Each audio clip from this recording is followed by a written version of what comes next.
Once we get offers on your home is when the fun begins. It can be stressful if you don't receive the amount you're hoping for, but don't worry. That is why you hire a good negotiator like myself. Hi, I'm Dunavant-Banks with Banks Real Estate. I've sold over 2,000 homes and I've trained hundreds of agents on negotiations. Knowing how to properly negotiate on your behalf is essential, not only to getting you the most amount of money on your home, but also negotiating the best terms. Once we receive offers on your home, there are a few essential components that need to be done prior to meeting with you to discuss the offers. I'll vet all the buyers by calling the agent and the lender and making sure that the buyers truly qualify. I verify funds, ask critical questions, find out about how motivated and in love with your property the buyer is, and so on.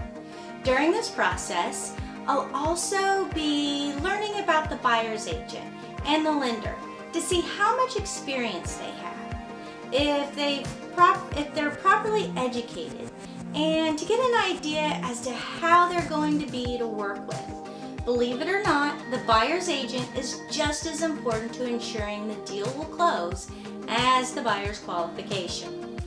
After vetting the buyer, their realtor, and the lender, we'll meet with you to discuss the offer and review the terms.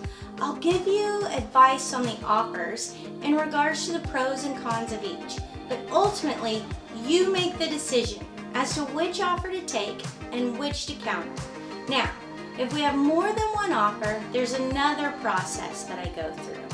I'll give the buyers an offer deadline date, requesting them to give their highest and best offer. Once we have those, I'll prepare a spreadsheet for you with all the terms and decide who you'd like to counter or accept.